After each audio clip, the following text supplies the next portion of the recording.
Selamat sore, Assalamualaikum warahmatullahi wabarakatuh. Kembali lagi di mata kuliah bisnis intelijen. Sekarang kita sudah masuk di pertemuan ke-6, ya. Di mana pertemuan ke-6 ini kita akan membahas tentang dasar-dasar penggunaan Tableau. Nah, nanti kita juga akan mendownload dan juga menginstalasi Tableau itu sendiri ya. Apa sih itu Tableau? Kan kemarin kita sudah bahas ya tentang tools dan juga platform yang bisa kita gunakan untuk bisnis intelijen sendiri ya. Salah satunya yang mau kita gunakan adalah Tableau ini. Nah ya, jadi nanti uh, kita akan gunakan Tableau sebagai dashboardnya gitu ya.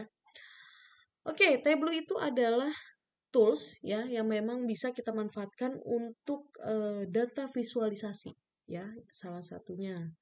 Dan memungkinkan kita juga untuk terhubung, kemudian memvisualisasikan dan berbagi data secara berarti. Nah, tujuannya untuk apa? Tidak lain adalah untuk membantu orang untuk melihat dan juga memahami data dengan mengubah data mentah menjadi format yang dapat dipahami seperti grafik, ya kan, diagram dan juga dashboard. Bahasa query visual yang mengubah tindakan drag dan drop menjadi query data memungkinkan pengguna menemukan dan berbagi wawasan dalam data mereka dengan cepat. Dan Tableau ini memfasilitasi proses penemuan data atau menemukan wawasan dalam data, serta proses komunikasi data, membuat grafik penjelasan dan juga dashboard eksplorasi dan penceritaan data tanpa memerlukan pemrograman. Ya. Menurut Touch Target, ya, Tableau ini adalah software yang memang mendukung visualisasi data secara kolaboratif bagi seorang yang bekerja dalam menganalisis informasi bisnis. Nah, dengan Tableau ini, ya, pekerja data, ya, pertama-tama ini akan terhubung ke data yang disimpan dalam file atau cubes, ya, atau database, atau bisa kita sebut juga dari warehouse, ya, atau teknologi Hadoop, dan bahkan beberapa sumber cloud seperti Google Analytics, ya. Kemudian pekerja data tersebut berinteraksi dengan antarmuka pengguna Tableau untuk menanyakan data secara bersamaan dan melihat hasilnya dalam bagan grafik dan peta yang dapat diatur bersama di dashboard. Gitu. Nah, biasanya seseorang ini menggunakan Tableau ini untuk memvisualisasikan data dan menyederhanakan pola analisis bisnis intelijen ini. Ya, maka nggak heran kalau Tableau ini menjadi salah satu tools andalan para BI. Nah, pasalnya memang ada banyak fitur yang menarik dalam software yang ditemukan pada tahun 2003 ini. Dan Tableau menyediakan dashboard dan juga scorecard, ad hoc analitik dan queries, pemrosesan analitik online, penemuan data, pencarian BI, integrasi spreadsheet, dan juga lainnya. Ya. Menariknya, semua itu bisa kita gunakan dalam bentuk dashboard dan worksheet. Jadi, kita bisa berkolaborasi dengan tim kita dan semuanya dapat terlihat di dashboard tersebut. Gitu.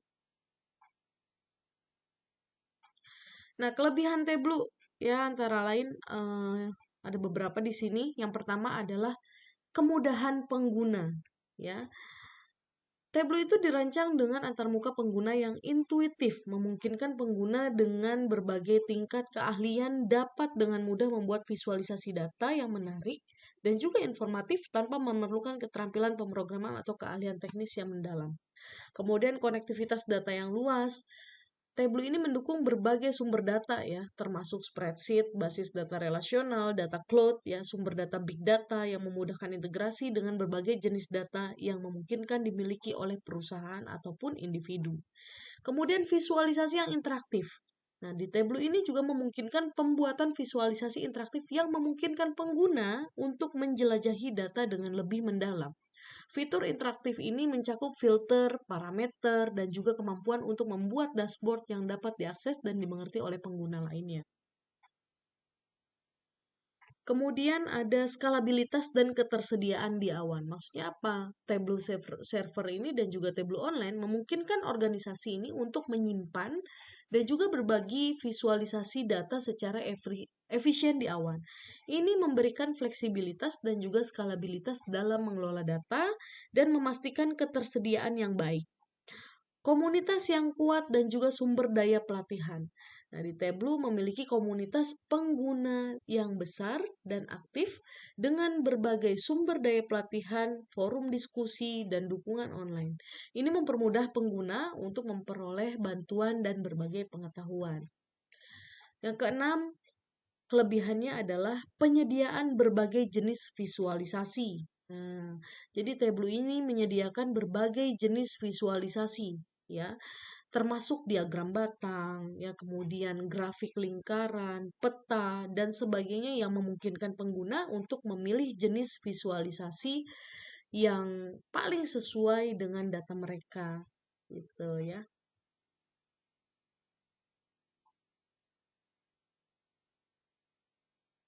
Kemudian yang ketujuh adalah fleksibilitas dalam ekosistem BI. Artinya apa? Jadi meskipun Tableau ini dapat digunakan sebagai solusi independen, ia juga dapat diintegrasikan dengan berbagai alat BI dan sumber daya lainnya. Dan ini memberikan fleksibilitas bagi organisasi yang telah menggunakan alat BI ini, ya. Gitu. Jadi memang si Tableau ini dirancang untuk mengolah banyak sumber data, ya, kemudian user friendly, ya, kemudian juga visual yang interaktif.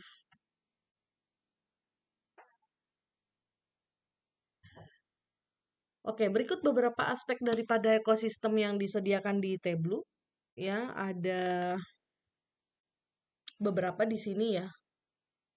Yang pertama ada Tableau Desktop, ya. Di mana Tableau Desktop ini adalah alat pembuatan dan penerbitan di mana pengguna ini dapat membuat dashboard interaktif, kemudian laporan dan juga visualisasi. Kemudian yang kedua ada Tableau Server juga, ya, di mana Tableau Server ini adalah platform tingkat perusahaan yang memungkinkan organisasi untuk berbagi, kemudian berkolaborasi dan juga menerbitkan konten Tableau. Dan ini memungkinkan kita sebagai pengguna ini untuk mengakses dan juga berinteraksi dengan dashboard Tableau sendiri ya melalui web dan memerlukan desktop profesional tentunya karena kita harus sign in nanti di sana ya. Kemudian yang ketiga ada Tableau Online. Ya mirip dengan Tableau Server, Tableau Online ini adalah platform berbasis cloud yang memungkinkan pengguna untuk publish, kemudian share, collaborate pada konten Tableau secara daring. Dan cocok untuk organisasi yang memilih solusi berbasis cloud. Ya, dan biasanya ini ditunjukkan untuk konsultan dan juga perusahaan.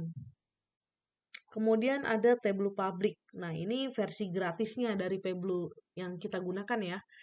Jadi ini memungkinkan pengguna membuat dan berbagi visualisasi secara daring, namun visualisasi Tableau Public ini hanya dapat diakses secara publik di web. Ya, ada sebagai aplikasi di Windows kita, ya. Jadi kita harus download, tapi tetap nanti kalau mau terhubung secara online kita harus sign in ya, gitu. Kemudian ada Tableau Mobile. Ya, Tableau Mobile ini menyediakan aplikasi seluler untuk perangkat iOS dan juga Android ya dan memungkinkan pengguna untuk mengakses dan juga berinteraksi dengan dashboard Tableau saat bepergian. Sudah banyak macamnya ya. Dan yang terakhir ada Tableau Prep atau tools persiapan data yang membantu pengguna membersihkan, membentuk dan juga menggabungkan data untuk analisis ya. Nah, Tableau Preparation ini memungkinkan pengguna melakukan pembersihan data, penggabungan dan juga pivot sebelum memvisualisasikan data di Tableau ya.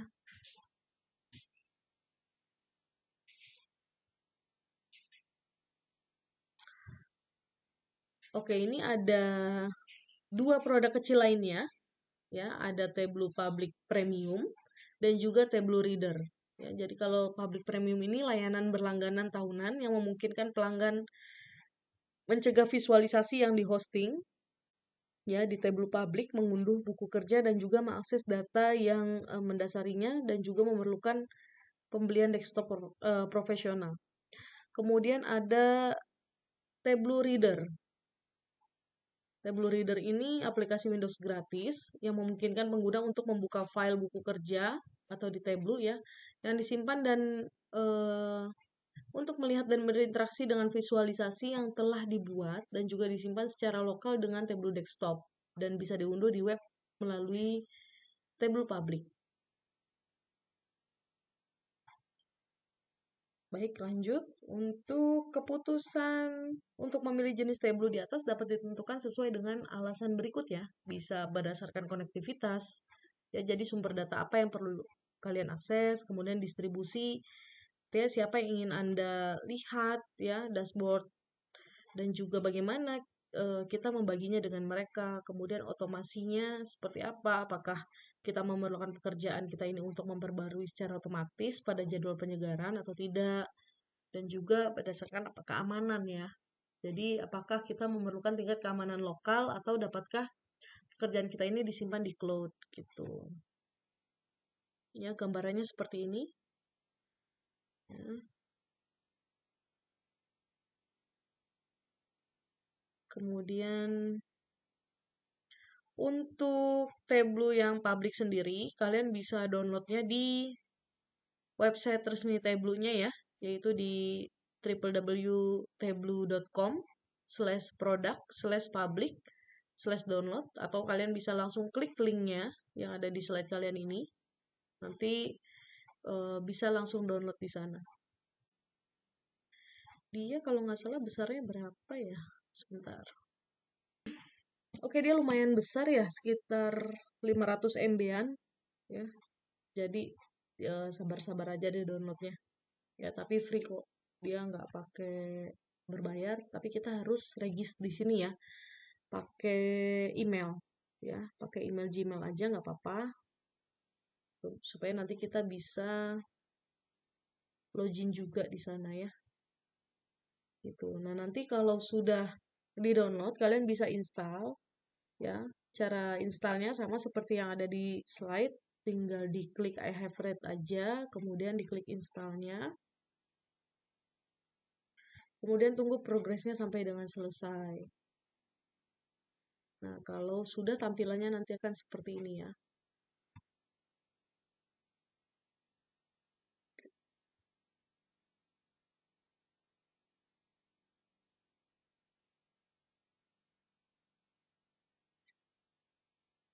Oke, siklus analitik sendiri yang ada di Tableau ya, terutama di BI, itu seperti the cycle of analytic, ya data discovery, kemudian ke data preparation, kemudian ke data analis, sampai dengan ke data storytelling, baru divisualisasikan.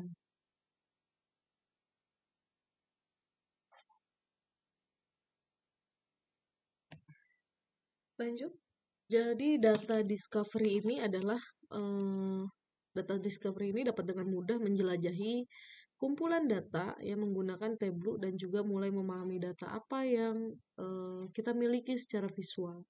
Kemudian di data preparation, di Tableau ini memungkinkan seorang terhubung ke data dari berbagai sumber dan jika perlu membuat struktur yang paling sesuai untuk dianalisis. Dan data analisis sendiri di mana Tableau ini memudahkan untuk memvisualisasikan data ya, sehingga kita bisa melihat kemudian memahami tren, outlier, dan juga hubungan ya, ataupun pola ya, korelasi yang kompleks dalam data tersebut. Dan data storytelling ya, di mana data Tableau ini memungkinkan kita membuat dashboard dan juga cerita yang sepenuhnya interaktif dengan visualisasi dan juga wawasan yang dimiliki, sehingga seorang ini dapat berbagi cerita data dengan orang lain. Visualisasi data di sini merupakan jantung dari Tableau sendiri ya. Jadi kita dapat mengulang melalui banyak cara visualisasi data untuk bertanya dan menjawab pertanyaan, mengajukan pertanyaan baru dan juga mendapatkan wawasan baru. Seseorang akan mencapai ini sebagai aliran pemikiran.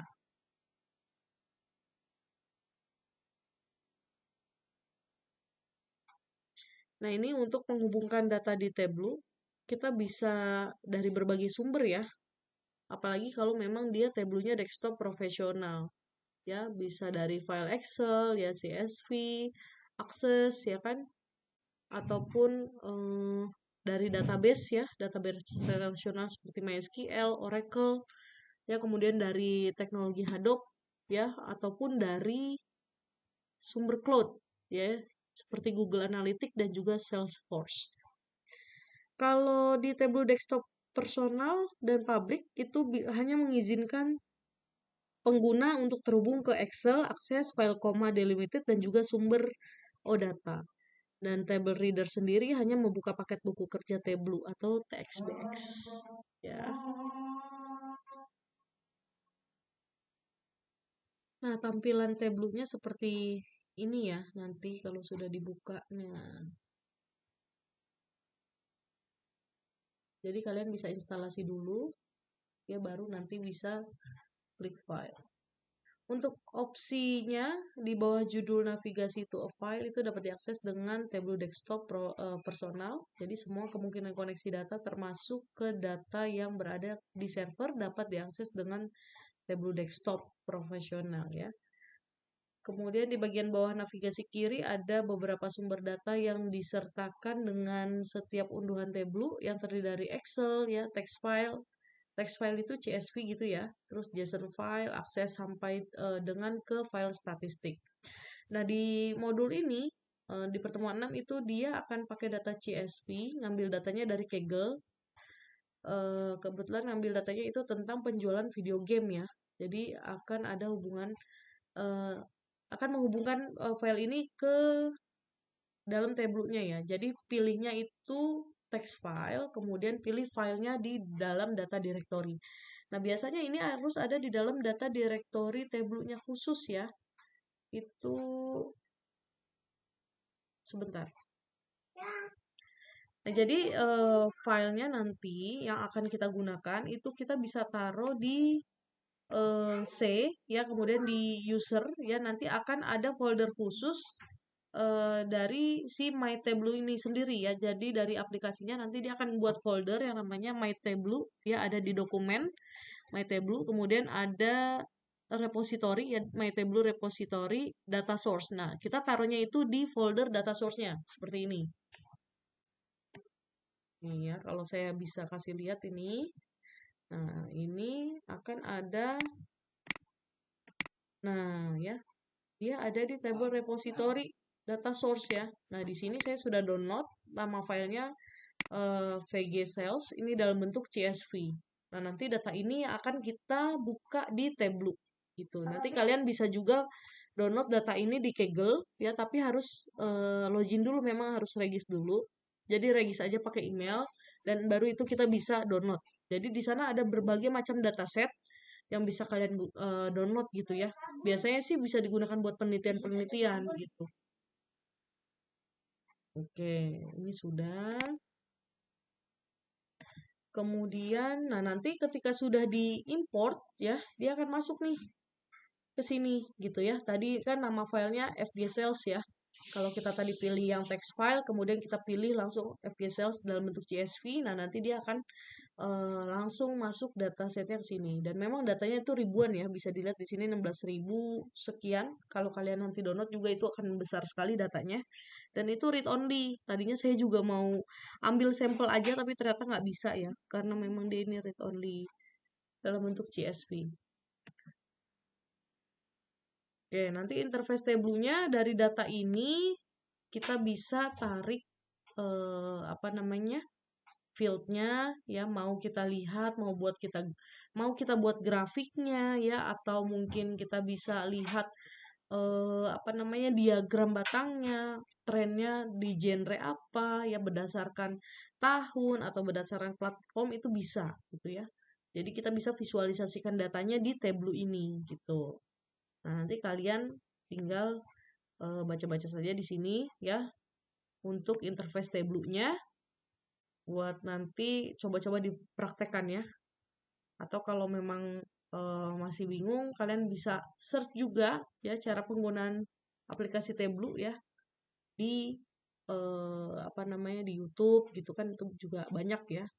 Karena memang di sini nggak ngoding kok, kita cuma drag and drop aja gitu. Jadi cuma ditarik-tarik aja nanti untuk apa namanya untuk kita bisa visualisasi ya. Banyak pilihan diagramnya juga di sini gitu. Nah, ini lembar kerjanya ya di nomor 8 ini gitu ya. Seperti itu sih untuk tabelnya. Tuh, nah ini nanti dashboardnya ya. Kita nggak ada yang di ini kok ngoding-ngoding enggak di sini. Kalian cuma drag and drop aja ya. Nanti datanya seperti ini ya. Nanti datanya saya kirim di WA deh ininya linknya ya. Nah, nanti bisa lihat sampai ke nanti akhirnya dia bisa tampil seperti ini membuat visualisasinya ya. Bisa menggunakan diagram batang ataupun chart ya. Itu macam-macam gitu ya. Baik, mungkin itu saja yang bisa saya sampaikan dulu untuk pertemuan 6 ini. Eh, Kurang lebihnya saya mohon maaf. Terima kasih. Saya akhiri. Wassalamualaikum warahmatullahi wabarakatuh.